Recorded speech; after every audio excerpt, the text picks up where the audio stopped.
ചടങ്ങിലേക്ക് എത്തിയിട്ടുള്ള ഉപഭോക്താക്കൾ, ഉപഭോക്തൃ ബുദ്ധി നേടി സംതൃപ്തരായി ഇവിടെ എത്തിയിരിക്കുന്ന ആളുകൾ, ഈ പരിപാടി വിജയത്തിനായി എത്തിയിരിക്കുന്ന എല്ലാവരും, നമ്മൾ ദേശീയ ഉപഭോക്തൃ ദിനം ഡിസംബർ 24 നടത്തുന്നത് 1984 ആക്ട് ഇന്ത്യയിൽ വരുന്നത് ഡിസംബർ 24 ആയതുകൊണ്ടാണ്. 1986 2019 ആക്ട് പുതുക്കി വളരെ വിശാലവും വിപുലവുമായ രീതിയിലേക്ക് ഉപഭോക്തൃ നിയമം പുതുക്കി നിർമ്മിക്കുകയും മനുഷ്യന്റെ ജീവത്തായ വിഷയങ്ങൾ ഉപഭോക്താവ് നിലയ്ക്ക് ജീവത്തായ വിഷയങ്ങൾക്കകത്ത് എങ്ങനെ സുതാര്യമായി ഇടപെടാം, സ്പീഡി ഡിസ്പോസൽ എങ്ങനെ കൊടുക്കാം എന്ന് നമ്മുടെ ഈ വെൽഫെയർ സ്റ്റേറ്റ് സങ്കല്പത്തിന് ഏറ്റവും ചേർന്ന് നിൽക്കുന്ന നിയമമാണ് ഉപഭോക്തൃ നിയമം. ഒരു ക്ഷേമരാഷ്ട്രം കെട്ടിപ്പടുക്കുന്നതിന്റെ ഭാഗമായി നിയമം നിർമ്മിക്കുമ്പോൾ ആ ക്ഷേമരാഷ്ട്ര സങ്കല്പത്തോട് ചേർന്ന് നിൽക്കുന്ന ഒരു നിയമം ഉപഭോക്തൃ തർക്ക നിയമം. അതുകൊണ്ടാണ് ഇതിനകത്ത് കോടതി നടപടികൾ പോലെ തന്നെയാണെങ്കിലും ഇതിനകത്ത് തെരുവ് നിയമങ്ങളുണ്ട്, സിവിൽ പ്രൊസീജിയർ കോഡ് അപ്ലൈ ചെയ്യുന്നുണ്ട്, എല്ലാം ഉണ്ടെങ്കിലും ഒരു കോടതി സ്വഭാവത്തിലേക്ക് അതിനെ കൊണ്ടുവരാതെ ഫീൽ ഫ്രീ ആയി പേടിയില്ലാതെ ഉപഭോക്താവിന് കമ്മീഷൻ സഹായിക്കുക. അതുകൊണ്ടാണ് കോടതി എന്ന് മാറ്റി ഉപഭോക്തൃ കമ്മീഷൻ എന്ന് പോലും വെക്കുന്നത്. അപ്പം അതുകൊണ്ട് മനുഷ്യന്റെ ജീവത്തായ വിഷയങ്ങൾക്കകത്ത് എങ്ങനെ സ്നേഹപൂർവമായ ഇടപെടൽ, പേടിയില്ലാതെ ഇടപെടാൻ കഴിയും എന്ന് ഈ നിയമം നമ്മളെ കാണിച്ചു തരികയാണ്. അപ്പോൾ ദേശീയ ഉപഭോക്തൃ ദിനത്തിന്റെ ഭാഗമായി ഇന്ന് സെമിനാർ സംഘടിപ്പിക്കുന്നു. ഇതിന് ശേഷം അദാലത്തുണ്ട്. ഏറ്റവും വേഗം ഡോർ സ്റ്റെപ്പിലേക്ക് നീതി നടപ്പാക്കാൻ കഴിയുന്നത് എങ്ങനെയാണ് എന്ന് ജില്ലയിലെ എല്ലാ ഉപഭോക്തൃ കമ്മീഷനുകളും ഇന്നത്തെ ദിവസം ഈ പരിപാടി ആചരിക്കുന്നു. ഈ പരിപാടിക്കകത്ത് സ്വാഗതം പറയുകയാണ് എൻ്റെ കടമ. ഈ ചടങ്ങിന്റെ അധ്യക്ഷൻ ഏറ്റവും ആദരണീയനായ കൺസ്യൂമർ കമ്മീഷന്റെ പ്രസിഡന്റ് ശ്രീ ജോർജ് ബേബി അവർകൾ, അദ്ദേഹത്തെ ദേവചന്ദ്ര ചുറ്റർ എന്നാണ് പറയുന്നത്. ജോർജ് ബേബി എന്നാണ് ഓഫീസർ നെയിം. ഞാൻ ആദ്യം ദേവചന്ദ്ര ചുറ്റർ എന്ന് പറഞ്ഞത്, അങ്ങനെ അറിയപ്പെടുന്ന ആളാണ്. അതുകൊണ്ട് ജോർജ് ബേബി അവരെ ഏറ്റവും സ്നേഹത്തോടുകൂടി ആദരവോടുകൂടി സ്വാഗതം ചെയ്തു. ഈ AI കാലത്തെ ഉപഭോക്താവിന്റെ പ്രശ്നങ്ങൾ, ഓൺലൈൻ പ്ലാറ്റ്ഫോമുകൾ, ഞങ്ങൾ ആരെ വിളിക്കണമെന്ന് ആലോചിച്ചപ്പോൾ നമുക്ക് നിയമസഭയിൽ ഏറ്റവും ചെറുപ്പക്കാരനും ചടുലവും സ്റ്റഡീഡുമായി വിഷയങ്ങൾ അവതരിപ്പിക്കുന്ന ഏത് വിഷയമാണ് പുതുതായി വന്നാലും അതിനെക്കുറിച്ച് അപ്ഡേറ്റ് ആകുന്ന ഒരാൾ മനസ്സിൽ വന്നത് നമുക്ക് ഏറ്റവും ബഹുമാനം, നമ്മൾ അറിവുള്ള ആളോട് നമുക്ക് ബഹുമാനം ഉണ്ടാവും, ഇല്ലേ? അപ്പോൾ ഏറ്റവും ആദ്യം മനസ്സിൽ വന്നത്, ഞാൻ സാറിനോട് പറഞ്ഞു, റാന്നി എംഎൽഎ ഈ വിഷയങ്ങൾക്കകത്ത് ഏത് വിഷയം പുതു വന്നാലും അതിനെക്കുറിച്ച് സ്റ്റഡീഡായി കൃത്യമായി പറയുന്ന ആൾ നമ്മുടെ അടുത്ത് തന്നെ ഉണ്ടല്ലോ. അപ്പം ഞാൻ അദ്ദേഹത്തെ ഒത്തിരി പരിപാടി കേട്ടിട്ടുണ്ട്. ഉദ്ഘാടനമായിട്ട് ഗാന്ധിയുടെ പ്രിയങ്കരൻ MLA ആണ് നമുക്ക് എത്തിയിരിക്കുന്നത്. പ്രിയപ്പെട്ട MLA പ്രമോദ് നാരായണൻ സാറിനെ ഏറ്റവും ആദരവോടെ ഈ ചടങ്ങിൽ ക്ഷണിക്കുകയാണ്.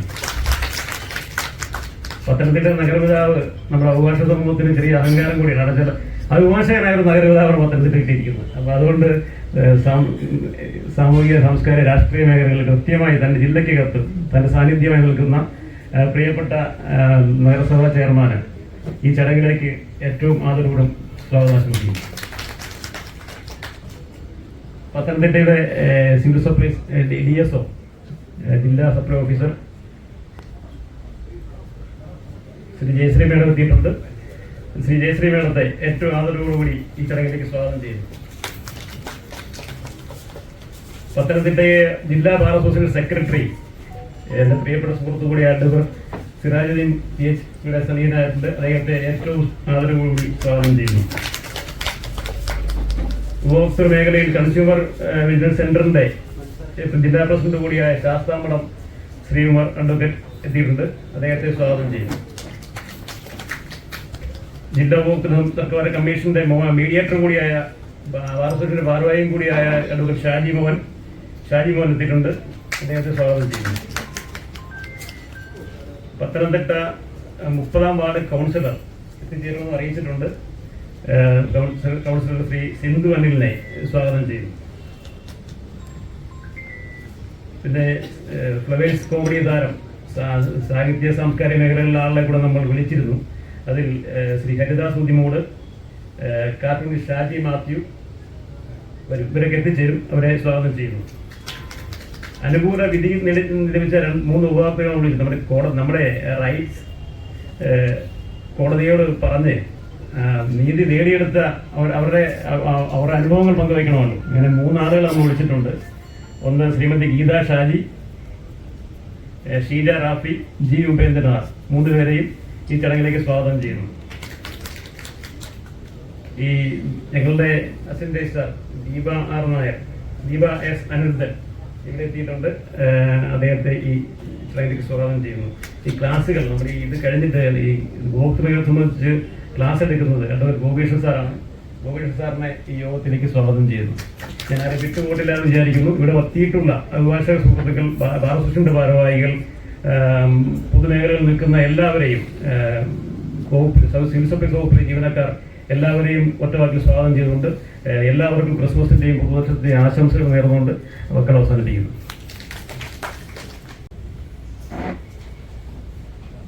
ഏറെ ബഹുമാന്യനായിട്ടുള്ള പ്രസിഡന്റ് അഡ്വക്കേറ്റ് ദേവിച്ചൻ എച്ചുച്ചിറ,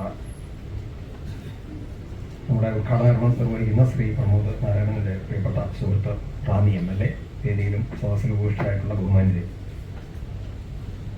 നമ്മുടെ പ്രോട്ടോകോൾ തെറ്റിച്ചുകൊണ്ടുള്ള ഒരു ഇടപെടലായതുകൊണ്ട് ഞാൻ ദീർഘമായി സംസാരിക്കുന്നില്ല. മാത്രമല്ല ഇന്ന് ധാരാളം പരിപാടികളുണ്ട്. രാവിലെ ഒരു പരിപാടി തുടങ്ങി വെച്ചിട്ടാണ്. ഡിസംബർ 24 പ്രാധാന്യത്തെക്കുറിച്ച് സ്വാഗത പ്രാസംഗികൻ സൂചിപ്പിച്ചു. ഇന്നിപ്പോൾ നീതിന്യായ സമ്പ്രദായത്തിൽ ഏറെ വിശ്വാസ്യതയോടുകൂടി മുന്നോട്ട് പോകുന്ന ഒരു മേഖലയാണ് കൺസ്യൂമർ പ്രൊട്ടക്ഷനുമായി ബന്ധപ്പെട്ടുള്ള ഫോറങ്ങളല്ല എന്നാണ് നാം കാണേണ്ടത്.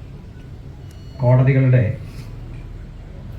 അതുമായി ബന്ധപ്പെട്ട് നിൽക്കുന്ന ട്രാപ്പിംഗ്സിൻ്റെ എല്ലാം അപ്പുറത്തേക്ക് ഒരു ജനസൗഹൃദ ഫോറമായി മാറാനായും വിശ്വാസ്യത നേടാനായും കൺസ്യൂമർ സംവിധാനങ്ങൾക്ക് കഴിയുന്നു എന്നുള്ളതാണ് അതിൻ്റെ ജനകീയതയെ വർദ്ധിപ്പിക്കുന്നത്. പലപ്പോഴും അഭിഭാഷകർക്കടുത്തൊക്കെ എത്തുന്നതിനേക്കാൾ മുമ്പ് വളരെ പെട്ടെന്ന് സ്വന്തം നിലയിൽ കൺസ്യൂമർ കമ്മീഷനെയും അതുമായി ബന്ധപ്പെട്ടുള്ള സംവിധാനങ്ങളെയുമെല്ലാം സമീപിക്കാൻ ജനങ്ങൾ തയ്യാറാകുന്നു എന്നുള്ളതും അതിൻ്റെ വിശ്വാസ്യതയും ആക്സസിബിലിറ്റിയുമാണ് സൂചിപ്പിക്കുന്നത് എന്ന് പറയാൻ ആഗ്രഹിക്കുകയാണ്. ദീർഘിപ്പിക്കുന്നില്ല. തീർച്ചയായും കൂടുതൽ വിശ്വാസ്യതയോടുകൂടി പ്രവർത്തനങ്ങൾ മുന്നോട്ട് കൊണ്ടുപോകുന്നതിനും നമ്മുടെ ഒരു കൺസ്യൂമർ സൊസൈറ്റിയാണ്. തീർച്ചയായും കൺസ്യൂമറിനെ കിങ് എന്ന് വിശേഷിപ്പിക്കപ്പെട്ടിട്ടുള്ള ധാരാളം അവസരങ്ങളുണ്ട്. ആ അർത്ഥത്തിൽ ഇതുമായി ബന്ധപ്പെട്ടുള്ള നിയമത്തിൻ്റെ അവയർനെസ് ഏറെ എത്തേണ്ട ഒരു കാലഘട്ടം കൂടിയാണ്. അതിന് ഉതകുന്ന നിലയിലാണ് കൺസ്യൂമർ ഡേയുടെ പ്രവർത്തനങ്ങൾ വളരെ വ്യാപകമായി സംഘടിപ്പിക്കപ്പെട്ടിട്ടുള്ളത്. ആധികാരികമായിട്ടുള്ള ഒരു പ്രഭാഷണം ഉദ്ഘാടനത്തിൽ ഉണ്ടാകും എന്നത് തർക്കമില്ല. തീർച്ചയായിട്ടും എല്ലാ ഭാവുകങ്ങളും ഈ പരിപാടിക്ക് നേർന്നുകൊണ്ട് എല്ലാവിധ നന്മകളും നേർന്ന് നിർത്തുന്നു. നന്ദി, നമസ്കാരം. Thank you, sir. Now for the presidential address, ദേവിച്ചൻ വെച്ചിച്ചിറ സാറിനെ ക്ഷണിക്കുന്നു. വേദിയിലും സദസ്സിനുമുള്ള ഏറ്റവും ബഹുമാനായ വ്യക്തികളെ,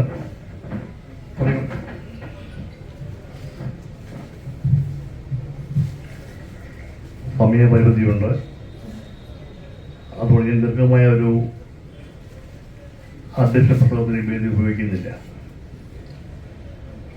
നമുക്കൊരു 1:30-2 മണിയാകുമ്പോഴത്തേക്ക് ക്ലാസ് കഴിയുകയും ചെയ്യണം.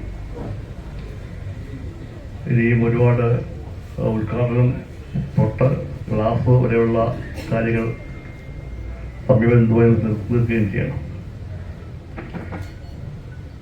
വളരെ അവിചാരിതമായിട്ടാണ് ഇങ്ങനെ പ്രോഗ്രാം നടത്തണമെന്ന് സംസ്ഥാന ഗവൺമെൻറ് കമ്മീഷനോട് ആവശ്യപ്പെട്ടത്. കഴിഞ്ഞ വർഷം വരെ സിവിൽ സപ്ലൈസുമായി ബന്ധപ്പെട്ട് DSOമാരുടെ നേതൃത്വത്തിലാണ് ഈ പ്രോഗ്രാം നടത്തിയിരുന്നത്. നല്ല മികവായ രീതിയിൽ അവർ നടത്തുകയും ചെയ്തിരുന്നു.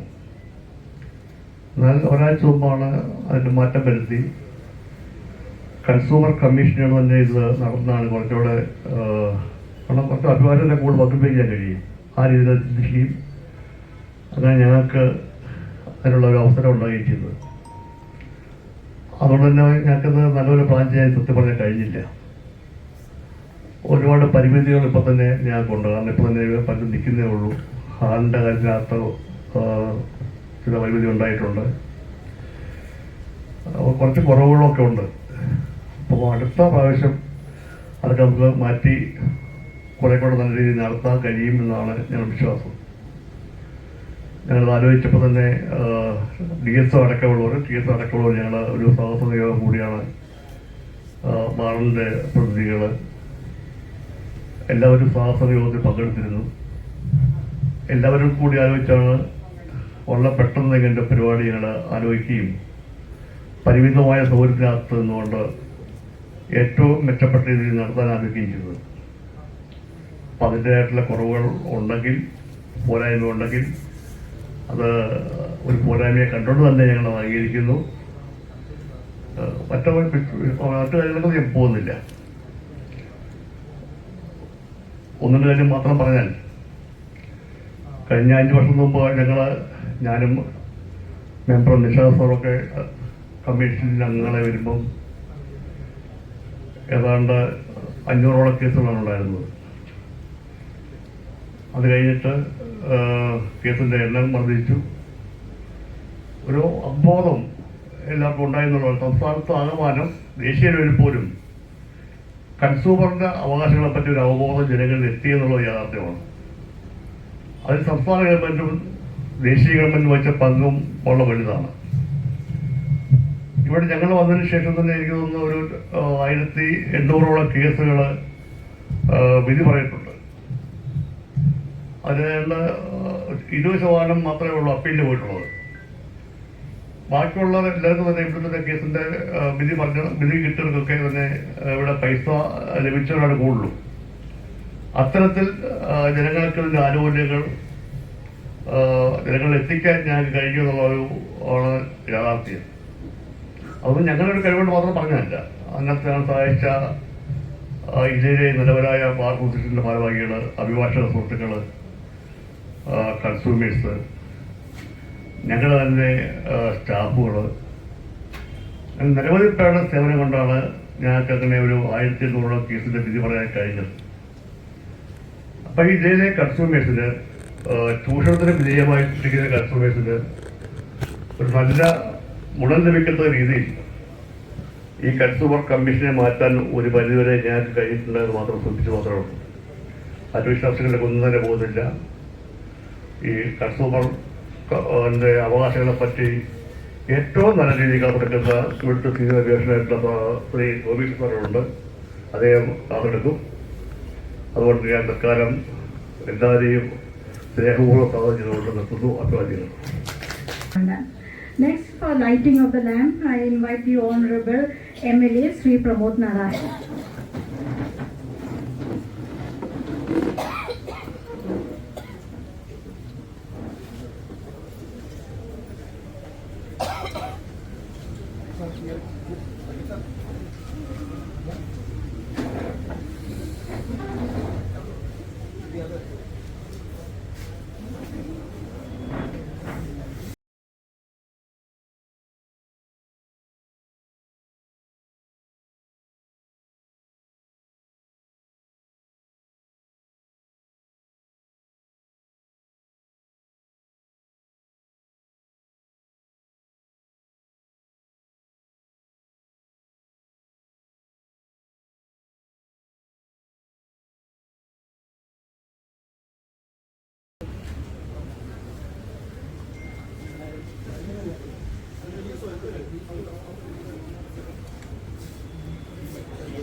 ായ അധ്യക്ഷൻ,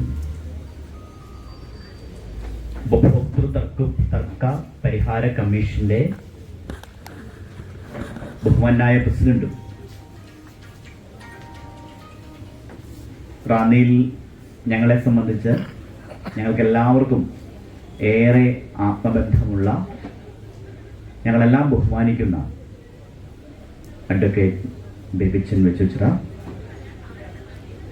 ഈ ചടങ്ങിൽ സ്വാഗതം ആശംസിച്ച നമ്മളുടെ കമ്മീഷൻ അംഗം ഏറെ ബഹുമാനായ നിഷാദ് തങ്കപ്പൻ സാർ, തൊട്ടുമുമ്പ് വേദി വിട്ടുപോയ നമ്മുടെ ബഹുമാനായ municipal chairman advocate Zakir Hussain, bar അസോസിയേഷന്റെ ആദരണീയനായ സെക്രട്ടറി അഡ്വക്കേറ്റ് സിറാജുദ്ദീൻ സർ, പ്രിയങ്കരിയായ ജില്ലാ supply officer Shrimati Jayashree madam, consumer vigilance സെന്ററിന്റെ പ്രസിഡന്റ് അഡ്വക്കേറ്റ് ശാസ്താമഠം ശ്രീകുമാർ, ബഹുമാനായ അഡ്വക്കേറ്റ് ഷാജിമോൻ സാർ, ശ്രീമതി സിന്ധു അനിൽ, ഇവിടെ വിധി ലഭിച്ചിട്ടുള്ള പ്രിയപ്പെട്ട ഗീതാ ഷാജി, ഷീജ റാഫി, ശ്രീ ജി ഉപേന്ദ്രനാഥ്, പ്രിയപ്പെട്ട ശ്രീമതി ദീപ എസ് അൻഡുഖൻ, തുടർന്ന് ക്ലാസ് എടുക്കുന്ന പ്രിയപ്പെട്ട ഗോപികൃഷ്ണൻ സാർ, ബഹുമാനായ സാംകോസ് സാർ, അതേപോലെ തന്നെ ഈ ചടങ്ങിന്റെ അവതാരകയായിട്ടുള്ള പ്രിയപ്പെട്ട അഡ്വക്കേറ്റ് ആനി മാഡം, അഭിഭാഷകർ, ഈ ചടങ്ങിൽ ക്ഷണിക്കപ്പെട്ടിട്ട് എത്തിയിട്ടുള്ളവർ, ഉപഭോക്താക്കളുടെ അവകാശവുമായി ബന്ധപ്പെട്ട് പ്രവർത്തിക്കുന്ന സംഘടനാ ഭാരവാഹികൾ, സഹോദരി സഹോദരന്മാർ,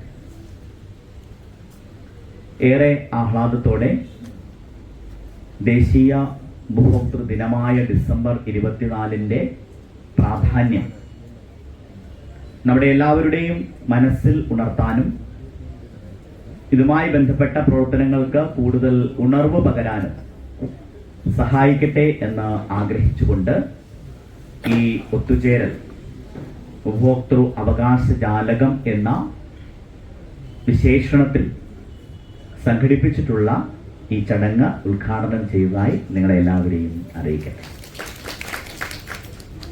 ഒരു പ്രഭാഷകനായി വേദിയിൽ നിൽക്കുമ്പോൾ അത് ദീർഘമാവുകയും വിരസമാവുകയും അതുവഴി കേൾവിക്കാരുടെ അവകാശങ്ങളെ അത് ലംഘിക്കരുത് എന്നുമുള്ള ഒരു ബോധ്യത്തിൽ ചെറിയ പ്രസംഗമായിരിക്കും സന്തുഷ്ട പ്രസംഗം എന്ന് ഞാൻ കരുതുകയാണ്. അമേരിക്കയുടെ പ്രസിഡന്റായിരുന്ന ബഹുമാനായ ഏറ്റവും ചരിത്ര പുരുഷനായിട്ടുള്ള കെന്നഡിയാണ് ലോകത്താദ്യമായി റൈറ്റ്സ് ഓഫ് കൺസ്യൂമർ, ഒരു സാധനം, ഒരു ഉൽപ്പന്നം, ഒരു സേവനം, ഒരു സംവിധാനം, ഒരു സൗകര്യം, ഇതെല്ലാം പണം കൊടുത്തിട്ട്, നിയമപരമായ വാക്കിൽ പറഞ്ഞാൽ കൺസിഡറേഷൻ, അതുവഴി സ്വന്തമാക്കുന്ന ഒരാളിന്റെ അവകാശങ്ങളെ കുറിച്ചിട്ടുള്ള ഏറ്റവും ഉദാത്തമായ പ്രഖ്യാപനം നടത്തിയത് കെന്നഡിയാണ്. ലോകത്തെല്ലാം തുടർന്നുണ്ടായിട്ടുള്ള ഒരു വലിയ ഉപഭോക്തൃ അവകാശത്തിന്റെ ചലനങ്ങളുണ്ട്, അത് സൃഷ്ടിച്ചിട്ടുള്ള ഉണർവുകളുണ്ട്. നമ്മുടെ ഭരണഘടന തന്നെ ഉപഭോക്തൃ അവകാശങ്ങളെ കൃത്യമായി നിരീക്ഷിക്കുകയും പരാമർശിക്കുകയും ചെയ്യുന്നുണ്ട്. എന്നാൽ ഒരു നിയമം വഴി ഉപഭോക്താവിന്റെ അവകാശങ്ങൾ സംരക്ഷിക്കപ്പെടണം എന്ന തലത്തിലേക്കും ആധുനിക ഇന്ത്യയും കേരളവും എത്താൻ കുറെ കാലം വേണ്ടി വന്നു എന്ന് നമുക്കറിയാം. എന്നാൽ ആ നിയമങ്ങൾ ഉണ്ടായതിനു ശേഷം വലിയ മാറ്റമാണ് ഇത്തരം ഫോറങ്ങളിലൂടെ, ആ ഡോറൊന്ന് അടയ്ക്കാമോ, പുറത്തുനിന്നുള്ള ശബ്ദം, ഇത്തരം ഫോറങ്ങളുടെ രൂപീകരണത്തിലൂടെ ഇന്ന് സാധ്യമായിട്ടുള്ളത്. എല്ലാ ദിവസവും പത്രം എടുക്കുമ്പോൾ ഞാൻ ശ്രദ്ധിക്കുന്ന വാർത്തകളിൽ നിരന്തരമായി കാണുന്ന ഒന്നാണ്, നമ്മളുടെ ജില്ലയിൽ നമ്മളുടെ ഉപഭോക്തൃ തർക്ക പരിഹാര ഫോറം എത്ര ഫലപ്രദമായിട്ടാണ് ഈ കാലയളവിൽ ആളുകൾക്ക് നീതി ലഭ്യമാക്കാൻ ഇടപെട്ടിട്ടുള്ളത്. ഞാൻ അക്കാര്യത്തിൽ ബെബജൻ സാറിനെയും അതിലെ കമ്മീഷൻ അംഗങ്ങളെയും ആദരവോടുകൂടി അഭിനന്ദിക്കുകയാണ്. ഒരാളെ അഭിനന്ദിച്ചാൽ കൈയടിക്കുന്നതിന് നമുക്കൊരു അവകാശ ലംഘനവും ഉണ്ടാവില്ല. കൈയടിക്കുമ്പോൾ നന്നായിട്ട് കൈയടിക്കുകയും ചെയ്യാം. നമ്മുടെ ഒരു ഹൃദയാഭിനന്ദനമാണ്. അതുകൊണ്ട് ഒരു തവണ കൂടി കൈയടിക്കണം ഞാൻ നിങ്ങളിൽ അഭ്യർത്ഥിക്കുകയാണ്. എനിക്ക് തന്നെ അറിയാവുന്ന MLA നിലയിൽ തന്നെ ഇടപെട്ടിട്ടുള്ള പല സഹകരണ സംഘങ്ങളിലുമുള്ള നിക്ഷേപം ലഭിക്കാതെ പോയവർക്ക്, പലപ്പോഴും സേവനങ്ങൾ വേണ്ടതുപോലെ ലഭിക്കാതെ പോയവർക്കൊക്കെ നമ്മുടെ ആദരണീയനായിട്ടുള്ള പ്രസിഡന്റ്, അദ്ദേഹവുമായി വലിയൊരു ആത്മബന്ധം എനിക്കുണ്ട്. റാന്നി മണ്ഡലത്തിൽ വെച്ചുച്ചിറലാണ് അദ്ദേഹം. ദീർഘകാലം റാന്നിയുടെ സാമൂഹ്യ രാഷ്ട്രീയ രംഗത്തിൽ നായകനായി നിന്ന ആളാണ്. അക്കാലൊടൊപ്പം അദ്ദേഹത്തിന്റെ മക്കളുമായിട്ടാണ്, അവരെന്റെ നല്ല കൂട്ടുകാരാണ് കുട്ടികൾ. പക്ഷെ അദ്ദേഹം ഇത്തരത്തിൽ നടത്തുന്ന ഇടപെടൽ, വ്യക്തിപരമായ ഇടപെടൽ എന്നതിനൊപ്പം ഒരു സംവിധാനം എങ്ങനെയാണ് ന്യായത്തിന്റെ, ജീവത്തിന്റെ ഏറ്റവും അന്തസ്സത്തെയാകുന്ന നീതിയുടെ ഒരു വലിയ നീതിയുടെ നിർവഹണത്തിൽ ഏറ്റവും പ്രധാനപ്പെട്ട ഓരോ പൗരനിലേക്കും നീതി എത്തുക. അതുകൊണ്ടാണ് നമ്മൾ കോടതികളെ നീതിന്യായത്തിന്റെ ക്ഷേത്രങ്ങൾ എന്ന് വിളിക്കുന്നത്. അതിന്റെ ഏറ്റവും ജനങ്ങൾക്ക് സ്പർശിക്കാൻ കഴിയുന്ന മുഖമായി നമ്മുടെ ജില്ലയിലെ തർക്ക പരിഹാര കമ്മീഷൻ മാറിയിട്ടുണ്ട്. അത് പ്രസിഡന്റിനെയും നിഷാദ് സാറിനെയും അതിലെ മറ്റുള്ളവരെയും MLA എന്ന നിലയിൽ, നിയമനിർമ്മാണ സഭയിലെ അംഗം എന്ന നിലയിൽ ആദരവോടുകൂടി ഒരിക്കൽ കൂടി എന്റെ സ്നേഹാഭിനന്ദനം നേരുകയാണ്. ഉപഭോക്താക്കളുടെ ആരാണ് ഉപഭോക്താവ് എന്ന നിർവചനങ്ങളിലേക്കോ അതിന്റെ നിയമപരമായ അവകാശങ്ങളിലേക്കൊക്കെ ഗോപികൃഷ്ണൻ സാറിന്റെ ക്ലാസ് പോകും. ഞാനതിൽ ഒരു കാര്യം മാത്രം സൂചിപ്പിച്ചുകൊണ്ട്, ആർട്ടിഫിഷ്യൽ ഇന്റലിജൻസിനെ കുറിച്ചാണ് നിഷാദ് സാറിന്റെ സ്വാഗതത്തിൽ ഒരു പരാമർശം വന്നത്. അതുകൊണ്ട് ഒരു ഉപഭോക്താവ് എന്ന നിലയിലുള്ള നമ്മളുടെ ഒരു കൺസ്യൂമർ ബിഹേവിയർ, അതിനെ പുതിയൊരു കാലത്ത്, ഒരു ടെക്നോളജിയുടെ കാലത്ത് നമ്മൾ എങ്ങനെയാണ് സമീപിക്കേണ്ടത് എന്ന കാര്യത്തിലുള്ള ഒരു ഉത്കണ്ഠ മാത്രം പങ്കുവെച്ചുകൊണ്ട് ഞാൻ ഈ പ്രഭാഷണം അവസാനിപ്പിക്കാം എന്നാണ് കരുതുന്നത്.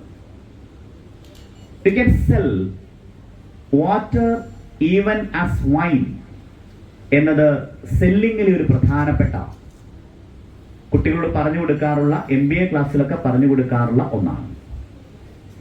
നിങ്ങൾക്ക് വെള്ളത്തെ വേണമെങ്കിൽ വീഞ്ഞായി വിൽക്കാം, if you know how to manipulate selling.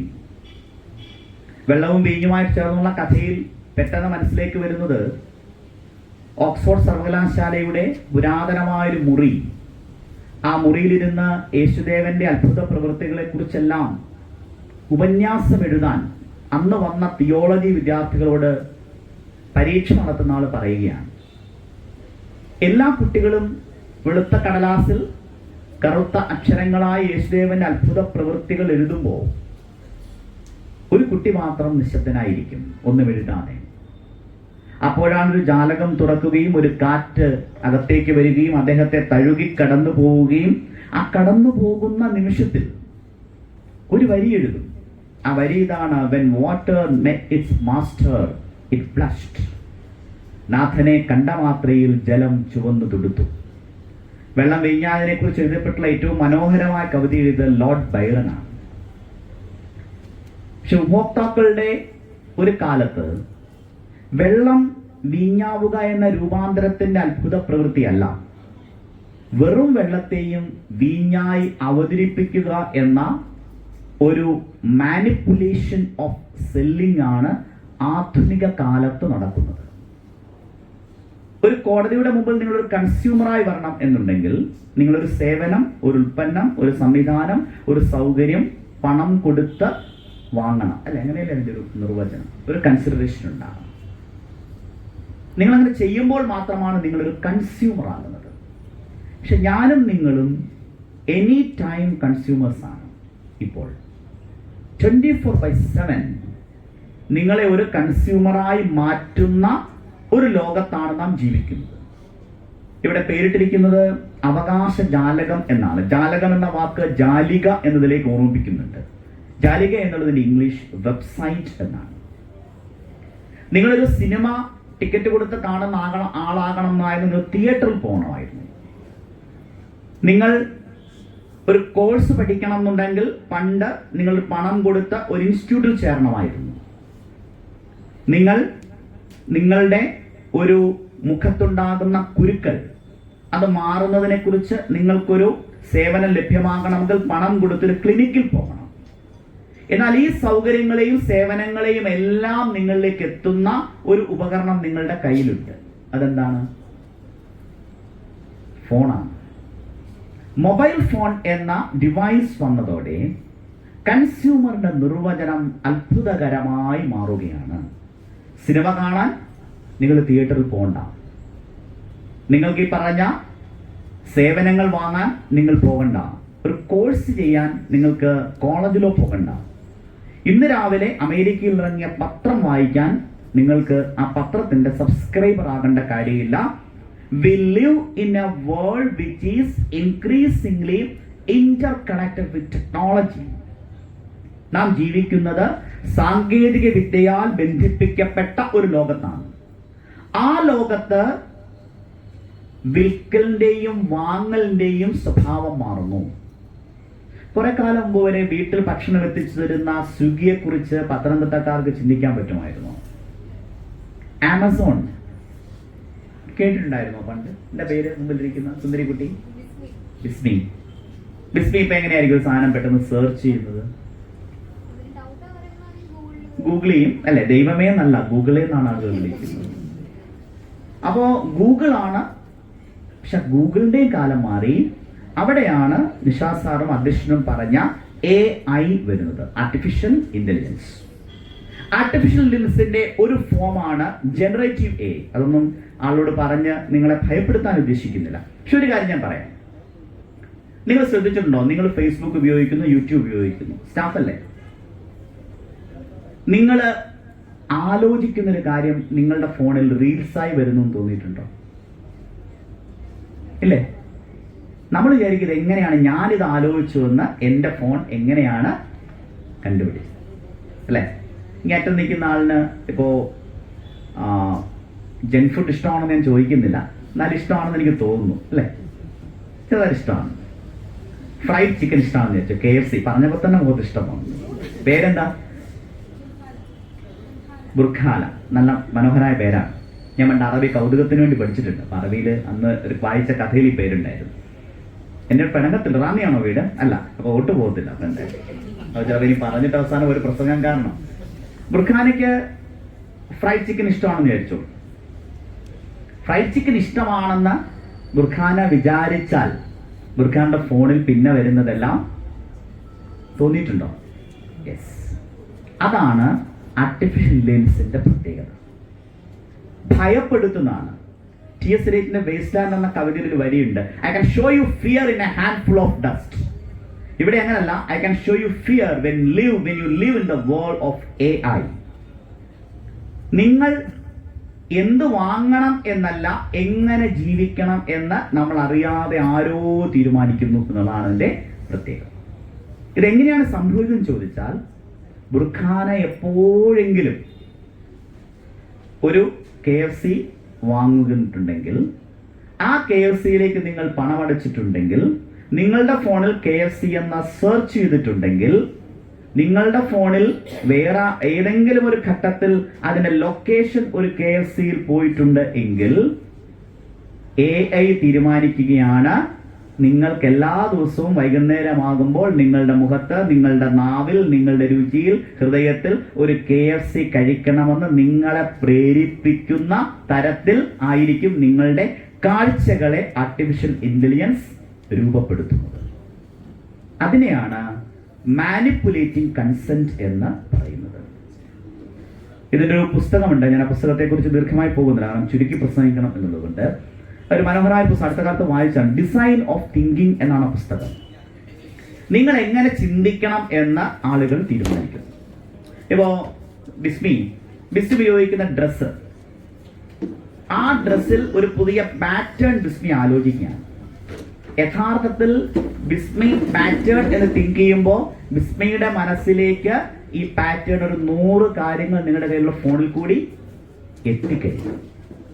അങ്ങനെ എത്തിക്കഴിഞ്ഞാൽ ഈ പാറ്റേൺ തന്നെ വാങ്ങാൻ ബിസ്മി അറിയാതെ ബിസ്മി നിശ്ചയിക്കും. കുറെ കഴിയുമ്പോൾ ആ പാറ്റേൺ നൽകുന്ന കമ്പനിയുടെ ഒരു ഉപഭോക്താവായി, കൺസ്യൂമറായി ബിസ്മി അറിയാതെ തന്നെ ബിസ്മി മാറും. ശരിയാണോ? അതാണ് പുതിയ കാലത്തെ കൺസ്യൂമർ പ്രൊട്ടക്ഷന്റെ ഏറ്റവും വലിയ വെല്ലുവിളി എന്ന് ഞാൻ കരുതുന്നു. അതുകൊണ്ട് നിലവിലുള്ള നിയമം വെച്ചിട്ട് നിഷാ സാറെ, നമ്മുടെ ബെർജിൻ സാറൊക്കെ നമ്മൾ ഫലപ്രദമായി പ്രവർത്തിക്കുന്നു. പക്ഷെ നമ്മുടെ നിയമം സാങ്കേതിക വിദ്യക്ക് അനുസരിച്ച് പരിഷ്കരിക്കപ്പെടേണ്ടതുണ്ട്. അത് വലിയ വെല്ലുവിളിയാണ്. കാരണം നിയമം ഉണ്ടാക്കുന്ന നമുക്ക് നമ്മൾ ചിന്തിക്കുന്നതിനേക്കാൾ അപ്പുറത്താണ് AI സാധ്യത. ഡേറ്റ പ്രൊട്ടക്ഷൻ കൺസ്യൂമർ റൈറ്റിലെ ഏറ്റവും പ്രധാനപ്പെട്ട ഒന്നാണ്. നമ്മളെല്ലാം ഉപയോഗിക്കുന്ന എത്ര ഡാറ്റയാണ് നമുക്ക് പ്രൊട്ടക്ട് ചെയ്യാൻ പറ്റുന്നത്? നിങ്ങൾ സെർച്ച് ചെയ്യുമ്പോൾ, നിങ്ങൾ ഫോണിൽ കാര്യം ഞാൻ പറഞ്ഞല്ലോ, ഗൂഗിൾ എന്ന് സെർച്ച് ചെയ്യുന്നു. നിങ്ങൾ സെർച്ച് ചെയ്യുന്ന ബ്രൗസിംഗ് ഹിസ്റ്ററി, നിങ്ങളുടെ വീട്ടിൽ നിന്നാണ് നിങ്ങളുടെ വിവരങ്ങൾ, അതാണ് പ്രൈവസി റൈറ്റ് എന്ന് പറയുന്നത്. നിങ്ങളുടെ വീടിനകത്ത് എത്ര ഫോൺ ഉണ്ടാവും? ഓരോ ആളുടെയും വീട്ടിൽ എത്ര ഫോൺ ഉണ്ടാവും എന്ന് ആലോചിച്ചു നോക്കും. ഇങ്ങനെ അദ്ദേഹത്തിന്റെ പേരെന്താ? അനന്തു. എന്ത് ചെയ്യുന്നു അനന്തു? സോറി, ലോയർ ആണല്ലേ. അത്രയും വലിയ ആളോട് ചോദിച്ചാൽ പെട്ടെന്ന് ഒരു, പക്ഷേ ലോയർ ആയിട്ടുള്ള ആൾ എത്ര ഫോൺ ഉണ്ടാവും വീട്ടില്? എല്ലാവർക്കും ഓരോ ഫോണുണ്ട്. കുഞ്ഞിനി മാഷ് പറഞ്ഞിട്ടുണ്ട്, എനിക്കുണ്ടൊരു ലോകം, നിനക്കുണ്ടൊരു ലോകം, നമുക്കില്ലൊരു ലോകം എന്ന്. വീടുകൾക്കെല്ലാം സംഭവിച്ചത് നമുക്കൊരു ലോകമില്ലാതായി എന്നതാണ്. ഈ ഓരോരുത്തരും ഉപയോഗിക്കുന്ന ഫോണിലൂടെ എന്തുമാത്രം ഡാറ്റ ആയിരിക്കും അല്ലെ? ഇപ്പൊ വീട്ടിലൊരു കുഞ്ഞുണ്ട്.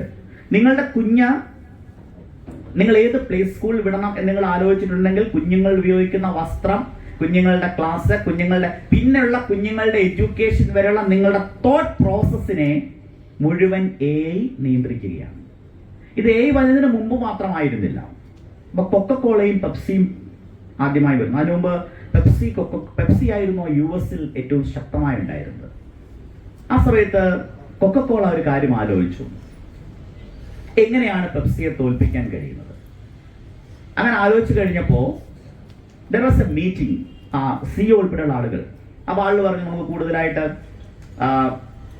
പലതരത്തിലുള്ള പരസ്യം കൊണ്ടുവരാം. ഒരാളിന്റെ അഭിപ്രായമാണ് CEOയെ ഏറ്റവും ആകർഷിച്ചത്. അതെന്താണെന്നറിയാമോ? We are not going to fight Pepsi, we are fighting water. നമ്മൾ പെപ്സി അല്ല ഫൈറ്റ് ചെയ്യാൻ പോകുന്നത്, നമ്മൾ വെള്ളത്തിനെയാണ് ഫൈറ്റ് ചെയ്യാൻ പോകുന്നത്. എന്നുവെച്ചാൽ വെള്ളം കുടിക്കുന്ന എല്ലാ അമേരിക്കക്കാരെ കൊണ്ടും നിങ്ങൾ കൊക്കക്കോള കുടിപ്പിക്കും. അതിനെന്താ മാർഗം? എവിടെയൊക്കെ വെള്ളം കുടിക്കുന്ന അത്തരം സ്ഥലങ്ങളുണ്ടോ അവിടെയെല്ലാം നിങ്ങൾ ഒരു മെഷീൻ വെക്കും. അതിൽ പണമിട്ടാൽ കൊക്കക്കോള വരും. നിങ്ങളിത് US പോകും. US വെള്ളത്തെക്കാൾ കൂടുതൽ ആളുകൾ കുടിക്കുന്നത് കയ്യിൽ, US പോയിട്ടുള്ള ആളുകൾ അറിയാം, കോക്കാണ്. ഒരു ശീലത്തെ മാറ്റിയെടുക്കുക. അതാണ് കൺസ്യൂമർ ബിഹേവിയറിനെ എങ്ങനെയാണ് നമ്മൾ ഇത്തരം കാര്യങ്ങൾ മാറ്റിയെടുക്കുന്നത്. അതുകൊണ്ട് തന്നെ ഡിസിഷൻ മേക്കിംഗ്, നിങ്ങളുടെ കാര്യം വാങ്ങാനുള്ള നിങ്ങളുടെ ഡിസിഷൻ മേക്കിംഗ് നിങ്ങൾ എടുക്കുന്നതിനേക്കാൾ മുമ്പ് മറ്റുള്ള ഒരു ടെക്നോളജി ഉപയോഗിച്ച് മറ്റൊരു സംവിധാനത്തിന് എടുക്കാൻ കഴിയുന്നു എന്നൊരു വെല്ലുവിളി പുതിയ കാലത്തുണ്ട്. അതുകൊണ്ട് തന്നെ നമ്മളുടെ ലീഗൽ ഫ്രെയിംവർക്കുകൾ, നമ്മളുടെ കൺസ്യൂമർ പ്രൊട്ടക്ഷന് വേണ്ടിയിട്ടുള്ള സംഘടനകളുടെ പ്രവർത്തനങ്ങൾ, ഞങ്ങളെപ്പോലുള്ള MLAമാർ ഇക്കാര്യത്തിൽ നടത്തുന്ന നിയമപരമായ ഇടപെടലുകളെല്ലാം പുതിയ കാലത്ത് നിർവചിക്കപ്പെടേണ്ടത്. ഓൺലൈൻ തട്ടിപ്പുകളെ കുറിച്ച് കൂടി പറയണമെന്നുണ്ട്. സമയം പോയതുകൊണ്ട് ഞാൻ ആ ഭാഗത്തേക്ക് പോകുന്നില്ല. ഗോപികൃഷ്ണൻ സാറ് അത് സ്പർശിക്കും എന്ന് ഞാൻ വിചാരിക്കുന്നു. ഇല്ല, കാരണം ഇപ്പൊ തന്നെ ആവശ്യമുള്ള സമയം. അപ്പൊ ഈ ഒരു കാലത്ത് കൺസ്യൂമറിന്റെ മുമ്പുണ്ടായിരുന്നെങ്കിൽ ഇപ്പൊ പ്രമോദ് നാരായണൻ എന്ന വ്യക്തിയുടെ ഒരു ഐഡന്റിറ്റിയാണ് കൺസ്യൂമർ എങ്കിൽ എനിക്കുള്ള എൻ്റെ വെർച്വൽ ഐഡന്റിറ്റി, എൻ്റെ ഫോണിൽ, എൻ്റെ സോഷ്യൽ മീഡിയയിലൊക്കെയുള്ള എൻ്റെ വെർച്വൽ ഐഡന്റിറ്റി കൂടി കൺസ്യൂമർ പ്രൊട്ടക്ഷനകത്ത് പ്രധാനപ്പെട്ടതായി മാറുന്നു എന്നതാണ് ഏറ്റവും നമ്മുടെ മുമ്പിലുള്ള ഒരു വെല്ലുവിളി എന്നുകൂടി സൂചിപ്പിച്ചുകൊണ്ട് ഉപഭോക്തൃ ദിനമായി നമ്മൾ ആചരിക്കുന്നത് നമ്മുടെ നിയമം നടപ്പിലായതിൻ്റെ ഒരു പ്രധാനപ്പെട്ട അതിൻ്റെ ഒരു സവിശേഷതയിൽ ആ ഓർമ്മകൾ കൂടി വന്നുകൊണ്ടാണ്. യഥാർത്ഥത്തിൽ കേന്ദ്ര ഗവൺമെന്റും സംസ്ഥാന സർക്കാരും ഏറ്റവും കൂടുതൽ ഇന്ന് ഇടപെടുന്ന ഒരു മേഖലയാണ്. നിയമസഭാ കമ്മിറ്റിയുടെ ചെയർമാൻ എന്ന തരത്തിൽ കഴിഞ്ഞ 3 വർഷം ഏറ്റവും ഇടപെട്ടൊരു മേഖല എഡ്യൂക്കേഷനാണ്. രണ്ടാമത്തേതാണ് നമ്മളുടെ മായം ചേർക്കൽ, ഭക്ഷണത്തിലൊക്കെയുള്ള ഗുരുതരമായ മായം ചേർക്കലിനകത്ത് നടത്തിയൊരു ഇടപെടൽ. അത് നമ്മളുടെ ഒരു പെർവ്യൂവിൽ വരും എന്നാണ് ഗോപകൃഷ്ണൻ സാർ. ഏറ്റവും പ്രധാനപ്പെട്ട ഒന്നാണ് ഷവർമ കഴിച്ച് കേരളത്തിൽ മരിച്ച ആളുകളുടെ എണ്ണം. എന്നാൽ ഇങ്ങനെ വാങ്ങിക്കഴിക്കുന്നതിനേക്കാൾ ബുർഖാന വിചാരിക്കും വീണ്ടും ഇയാൾ ഷവർമയിലേക്കാണല്ലോ പോകുന്നത്, ഇനി എന്നോട് ചോദിക്കൂ എന്നാണ്. ഷവർമ നമ്മൾ താല്പര്യമുള്ളവർ കഴിക്കും. നമ്മളെല്ലാം ഓരോ ദിവസവും കുടിക്കുന്ന പാലിൽ, കുടിക്കുന്ന വെള്ളത്തിൽ, അകത്തുപയോഗിക്കുന്ന പച്ചക്കറികളിൽ, ധാന്യങ്ങളിൽ, ശ്വസിക്കുന്ന വായുവിൽ വരെയുള്ള അപകടകരമായ തരത്തിലുള്ള വിഷാംശം യഥാർത്ഥത്തിൽ ഒരു വലിയ ഉപഭോക്തൃ പ്രശ്നവും ഒരു മനുഷ്യാവകാശ പ്രശ്നവുമാണ്. യഥാർത്ഥത്തിൽ ഇക്കാര്യത്തിൽ വലിയ ഗൗരവമായ ഇടപെടൽ നാം നടത്തേണ്ടിയിരിക്കുന്നു. വിഷത്തിൽ മുങ്ങിയ വൃത്തിയുള്ള പച്ചക്കറികൾ അടുക്കളയിലേക്ക് കടന്നു വരുമ്പോൾ തൻ്റെ ആരോഗ്യത്തിനുള്ള അവകാശം, ജീവിക്കാനുള്ള അവകാശം, ശുദ്ധമായ ഉൽപ്പന്നങ്ങൾ ലഭിക്കാനുള്ള അവകാശം, താൻ നൽകുന്ന പണത്തിനനുസരിച്ചുള്ള മൂല്യം തന്റെ ഉൽപ്പന്നത്തിന് ഉണ്ടാകണം എന്ന അവകാശം, ഇതെല്ലാമാണ് യഥാർത്ഥത്തിൽ നിഷേധിക്കപ്പെടുന്നത്. അതും ഉപഭോക്തൃ സംരക്ഷണവുമായി ബന്ധപ്പെട്ട ചർച്ചകളിൽ ഉയർന്നു വരേണ്ട ഒന്നാണ്. ഇക്കാര്യത്തിൽ കൂടുതൽ സൗകര്യങ്ങൾ ഉണ്ടാകണം, എൻഫോഴ്സ്മെന്റ് ഉണ്ടാകണം, കൂടുതൽ ലാബുകൾ വരണം, ആളുകൾക്ക് കൂടുതൽ അവകാശ ബോധമുണ്ടാകണം, കൃഷിയിലേക്കിടയ്ക്ക് മടങ്ങിപ്പോകാൻ, അത്ര ഒരുപാട് കാര്യങ്ങളുണ്ട്. ഏതായാലും ഉപഭോക്തൃ സംരക്ഷണ നിയമങ്ങൾ വളരെ ഗൗരവത്തോടെ, എനിക്കൊരു സർവീസ് ലഭിച്ചാൽ, ഒരു ടി വി വാങ്ങുന്നു, ഞാൻ വിചാരിക്കുന്ന ക്വാളിറ്റി ഇല്ല, ഞാൻ വാങ്ങുന്നൊരു സാധനം, ഒരു സേവനം എടുക്കുന്നു, അതില്ല, എന്റെ പണം, ഇവിടെ ഞാൻ പറഞ്ഞല്ലോ ബേബിജൻ സാറിന്റെ വിധിയിൽ പ്രധാനം പണം സംരക്ഷിക്കപ്പെട്ടിട്ടില്ല, ഞാൻ യാത്ര ചെയ്യുന്നു, പറഞ്ഞ തരത്തിലുള്ള സർവീസ്, ബാംഗ്ലൂരേക്ക് പോകുന്നൊരു ബസ്, നിങ്ങൾക്ക് ആ സമയത്ത് നിങ്ങളെ എത്തിച്ചില്ല. അങ്ങനെ ഒരു ഉപഭോക്താവിന്റെ സർവതല സ്പർശിയായ അവകാശങ്ങളെ കുറിച്ചിട്ടുള്ള വലിയ അവബോധം ജനങ്ങൾ സൃഷ്ടിക്കാൻ നമ്മുടെ ഫോറത്തിന്റെ ഇടപെടൽ സഹായിച്ചിട്ടുണ്ട്, സംഘടന ഇടപെടൽ സഹായിച്ചിട്ടുണ്ട്, ആക്ടിവിസ്റ്റുകൾ ഇടപെടൽ സഹായിച്ചിട്ടുണ്ട്. അങ്ങനെ നമ്മൾ യോജിച്ചു നിന്ന് ഈ ഒരു പൗരബോധവും പൗരാവകാശവും കൂടുതൽ സംരക്ഷിച്ചുകൊണ്ട് മുന്നോട്ട് പോകാൻ ഈ ദിനാചരണം സഹായിക്കട്ടെ എന്ന് ആഗ്രഹിച്ചുകൊണ്ട് സമ്മേളനത്തിലേക്ക് എന്നെ ക്ഷണിച്ചത് വലിയൊരു അംഗീകാരമായി കാണുന്നു. നിങ്ങളെല്ലാവരെയും കാണാനുള്ള സന്തോഷം അറിയിച്ചുകൊണ്ട്, ഒപ്പം ക്രിസ്മസിന്റെ തലേന്നാണ് നാം ഒരുമിച്ച് ചേരുന്നത്. ക്രിസ്മസ് നവവത്സര ആശംസകൾ കൂടി നേർന്ന് ഞാൻ എൻ്റെ വാക്കുകൾ അവസാനിപ്പിക്കുന്നു. സ്നേഹ അഭിവാദ്യം.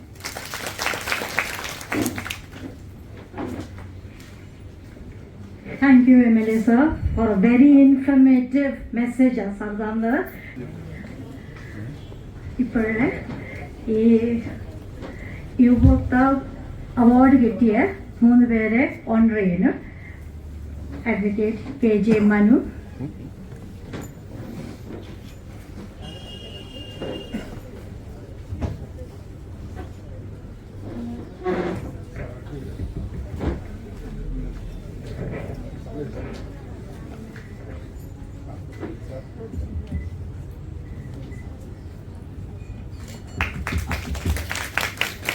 മലയാളിക്കൊരാളെ അഭിനയിക്കാൻ ഭയങ്കര give a big hand. അടുത്ത് ഫൈസൽ,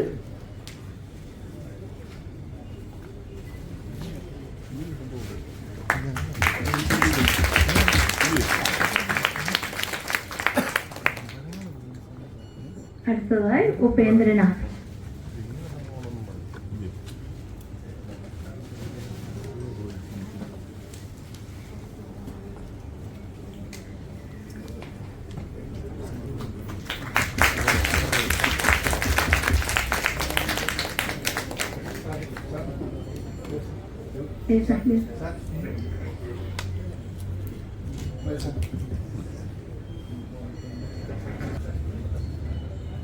ഈ വേദിയിൽ നമ്മുടെ വരകളുടെ രാജാവ് കാർട്ടൂണിസ്റ്റ് ഷാജി മാത്യുസ് എത്തിയിട്ടുണ്ട്. അദ്ദേഹത്തെ കൂടെ ആദരിക്കുകയാണ് ഇപ്പോൾ. ആദരിക്കുന്നതിനെ ക്ഷണിച്ചു കൊടുക്കുന്നു.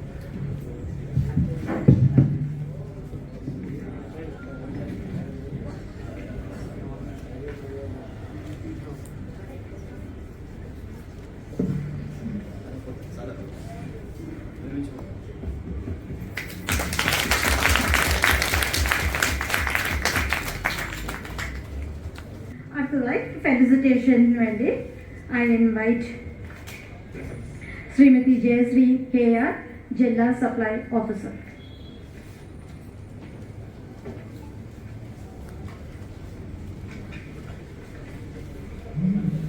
യോഗത്തിന്റെ അധ്യക്ഷൻ ബഹുമാന്യായ ഉപഭോക്തൃ തർക്ക പരിഹാര commission president advocate Shri David Visichira, ഉദ്ഘാടകൻ ബഹുമാന്യായ MLA ശ്രീ പ്രമോദ് നാരായൺ, ആശംസാ പ്രാസംഗികനായ ബഹുമാന്യായ പത്തനംതിട്ട നഗരസഭ ചെയർമാൻ അഡ്വക്കേറ്റ് ശ്രീ സക്കീർ ഹുസൈൻ ഉൾപ്പെടെ വേദിയിലും സദസ്സിലുമുള്ള ബഹുമാന്യരെ, ഉപഭോക്തൃ അവകാശങ്ങൾ പ്രോത്സാഹിപ്പിക്കുന്നതിനും ഇന്ത്യയിലെ ഉപഭോക്താക്കളുടെ സംരക്ഷണം ഉറപ്പാക്കുന്നതിനും ദേശീയ ഉപഭോക്തൃ ദിനം രാജ്യവ്യാപകമായി എല്ലാ വർഷവും ഡിസംബർ 24 ആചരിക്കുന്നു. ഇന്ന് ഉപഭോക്തൃ അവകാശ ജാലകം എന്ന പേരിൽ ആചരിക്കുന്ന ഈ വർഷത്തെ ഉപഭോക്തൃ ദിനാചരണ യോഗത്തിന്റെ അധ്യക്ഷനായ ജില്ലാ ഉപഭോക്തൃ തർക്ക പരിഹാര കമ്മീഷൻ പ്രസിഡന്റും യോഗത്തിന്റെ ഉദ്ഘാടകനായ ബഹുമാനപ്പെട്ട MLAയും മറ്റ് ആശംസാ പ്രാസംഗികരും ജീവിതത്തിന്റെ പ്രാധാന്യത്തെക്കുറിച്ച് വിശദമായി സംസാരിച്ചിട്ടുണ്ട്. ഉപഭോക്താക്കൾ നേരിടുന്ന പ്രശ്നങ്ങൾക്ക് സത്വര പരിഹാരങ്ങൾ പൊതുവിതരണ ഉപഭോക്തൃകാര്യ വകുപ്പിന്റെ കീഴിലുള്ള ജില്ലാ സംസ്ഥാന ഉപഭോക്താക്കൾ പരിഹാര കമ്മീഷനുകളിൽ നിന്നും ലഭിക്കുന്നുണ്ട്. ഈ യോഗത്തിന് ശേഷം നടക്കുന്ന സെമിനാറിൽ ഉപഭോക്താക്കളുടെ അവകാശം സംബന്ധിച്ച് വിശദമായ ചർച്ചകൾ ഉണ്ടാകും.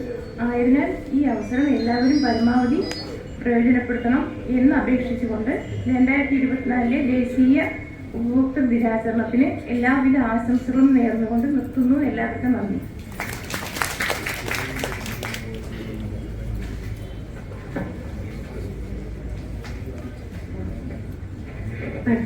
I invite Advocate Shastam Srikumar Sir, Jilla President, Consumer Vigilance Center.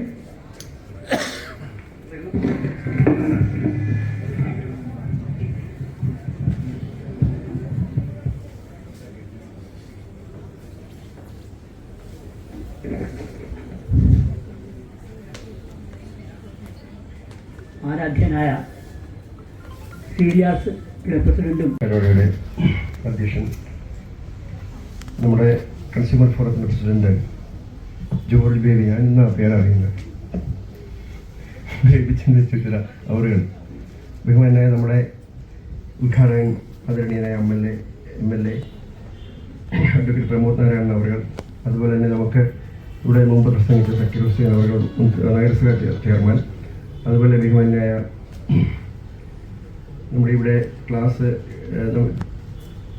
എനിക്ക് മുമ്പ് പ്രസംഗിച്ച ജയശ്രീ ജില്ലാ സപ്ലൈ ഓഫീസർ ജയശ്രീ KR അവറുകൾ, ബഹുമാനായ ദീപ സനുവിധൻ, നമ്മളിവിടെ ക്ലാസ് എടുക്കുന്ന R ഗോപികൃഷ്ണൻ, അതുപോലെ തന്നെ ബഹുമാനായ ശാസ്ത്രമോഹൻ ശ്രീകുമാർ, ബഹുമാനായ അഡ്വക്കേറ്റ് ഷാജിമോൻ അവറുകൾ. ഇവിടെ ഇന്ന് ഞാൻ തീർച്ചയായും ഇപ്പോൾ ഒരു കൺസ്യൂമറായിട്ടാണ് ഇവിടെ നിൽക്കുന്നത്. കാര്യം നമ്മൾ ഒരു കൺസ്യൂമർ എന്ന് പറയുമ്പോൾ നമ്മൾ ഈ കൺസ്യൂമർ എന്നുള്ള പദം നമ്മൾ പലരും പറഞ്ഞതുപോലെ നമ്മൾ ഒരു സാധനം വാങ്ങാൻ പോകുന്നു, അല്ലെങ്കിൽ നമ്മൾ സർവീസ് നേടുന്നു. അപ്പോൾ അത്തരത്തിലൊക്കെ നമ്മളതുമായി പോകുമ്പോൾ ബഹുമാനായ MLA പറഞ്ഞതുപോലെ ഇത് അവിടെ അമേരിക്കൻ പാർലമെന്റിൽ അവതരിപ്പിച്ചുകൊണ്ട് പ്രത്യേകമായി 1962 ഒരു സ്പെഷ്യൽ സെഷനിൽ കോൺഗ്രസിൽ ഈ ഒരു നിർദ്ദേശം വെക്കുകയും ഇത് അവതരിപ്പിക്കുകയും ചെയ്തിട്ടുണ്ട്. പിന്നീട് വന്ന ഇന്ത്യൻ നിയമത്തിൽ ഏൻഷ്യൻ്റ് ഇന്ത്യയുടെ ചരിത്രം എടുത്താൽ ഏൻഷ്യൻ്റ് ഇന്ത്യയിൽ മനുസ്മൃതിയിലും അതുപോലെ തന്നെ മറ്റ് വേദങ്ങളിലും ഒക്കെ വ്യക്തമായി കൺസ്യൂമർ ആക്ടിനെ പറ്റി പ്രതിപാദിക്കുന്നുണ്ട്. വിശദമായി കടക്കുന്നില്ല. അപ്പം അത്തരത്തിൽ അന്ന് മുതൽ വാങ്ങൽ, വിൽപ്പന, അല്ലെങ്കിൽ നമ്മൾ ആദ്യം ഉണ്ടായിരുന്ന ബാർട്ടർ സിസ്റ്റമാണ്. അപ്പോൾ അതിനൊക്കെ ശേഷം വന്ന് വിൽപ്പനയും വാങ്ങലും ഒക്കെ തുടങ്ങിയപ്പോഴാണ് ഇത്തരത്തിലുള്ള കാര്യങ്ങൾ വരുന്നതും അങ്ങനെ ഒരു നിയമം വേണമെന്ന് പ്രതിപാദിക്കുന്നു. പിന്നെ ഇന്ത്യയിലും അതുപോലുള്ള നിയമങ്ങൾ കടന്നു വന്നു. അതിലേക്ക് കൂടുതൽ ഞാൻ പോകുന്നില്ല. പക്ഷേ ഇവിടെ നമുക്ക് എല്ലാം അനുഭവിക്കേണ്ടി വരുന്ന പ്രശ്നം, അതിന് എനിക്കുണ്ടായിട്ടുള്ളൊരു പ്രശ്നം ഞാൻ പറയാം. നമ്മൾ ഒരു കടയിൽ പോയി ഒരു സാധനം വാങ്ങുമ്പോൾ ബില്ല് പലപ്പോഴും തരുന്നില്ല. തരുന്ന ബില്ലിലാണെങ്കിലോ തരുന്ന ബില്ല് വീട്ടിൽ വരുമ്പോഴത്തേക്ക് മാഞ്ഞു പോകുന്ന രീതിയിലുള്ള ബില്ലുകളാണ് തരുന്നത്. അപ്പോൾ ഈ അവകാശം നമ്മളെ സംരക്ഷിക്കണം എന്ന് പറയുമ്പോൾ നമ്മളറിയാതെ നമ്മളെ പറ്റിക്കാൻ വരുന്ന നിർമ്മാതാക്കൾ, ഉൽപ്പന്നങ്ങൾ ഉൽപ്പാദിപ്പിക്കുന്നവരൊക്കെ നമ്മളെ വളരെയധികം കബളിപ്പിക്കുന്ന രീതിയിലാണ് ഇപ്പോഴും ഇത്രയും നമ്മൾ ഈ അവകാശ ജാലക ദിനത്തിൽ കൂടി നമ്മൾ മുമ്പോട്ട് പോകുമ്പോഴും നമ്മൾ കബളിപ്പിക്കപ്പെടുന്ന രീതിയിൽ. അപ്പോൾ നമ്മൾ എന്ത് ചെയ്യണം? നമ്മൾ അത്രയ്ക്ക് കാര്യങ്ങൾ ജാഗരൂകരാവണം. അതിന് ഒരു ഉന്നം വെച്ചുകൊണ്ടാണ് ഇത്തരം പരിപാടികൾ ഈ കൺസ്യൂമർ ഫോറം അതുപോലെ തന്നെ ജില്ലാ സിവിൽ സപ്ലൈസിൻ്റെ വഴിയായിട്ടൊക്കെ ഇത്തരത്തിൽ പരിപാടികൾ അവതരിപ്പിക്കുന്നത്. നമ്മൾ ഈ വിഷയങ്ങളെ പറ്റി നമ്മൾ കൃത്യമായി ബില്ലുകൾ ചോദിച്ചു വാങ്ങണം. അതുപോലെ തന്നെ ഇവിടെ പറഞ്ഞു 50 ലക്ഷം രൂപ വരെ നമ്മുടെ ജില്ലാ ഫോറത്തിനും അതുപോലെ തന്നെ 1 കോടി വരെ 1 കോടിയിൽ മുകളിൽ 10 ലക്ഷം വരെ സംസ്ഥാന ഫോറത്തിനും അതുപോലെ 10 ലക്ഷത്തിന് മുകളിൽ ഉള്ള കാര്യങ്ങൾ ഒക്കെ നമുക്ക് അറിയാം. അതുമായി ബന്ധപ്പെട്ടാണ് പോകുന്നത്. അപ്പോൾ ഇത്തരത്തിലൊക്കെ നമുക്ക് അവകാശങ്ങൾ, നമുക്ക് നിയമസംഹിത നമ്മുടെ മുമ്പിലുണ്ടെങ്കിലും നമ്മൾ അതിനെപ്പറ്റി കൂടുതൽ നമുക്ക് അവഗാഹം നേടിയാലേ നമുക്ക് അത്തരം കാര്യങ്ങളുമായി മുമ്പോട്ട് പോകാൻ കഴിയുള്ളൂ. ഇപ്പം തന്നെ ഇവിടെ ക്ലാസ് എടുക്കുന്ന ഗോപികൃഷ്ണ സാറാണെങ്കിൽ ഞാൻ പലപ്പോഴും അദ്ദേഹത്തിൻ്റെ പോയാണ് നിർദ്ദേശങ്ങൾ. അപ്പോൾ അദ്ദേഹം അത്ര ഗാഢമായി അതിനെപ്പറ്റി പഠിച്ചിരിക്കുന്നു എന്നുള്ളതാണ്.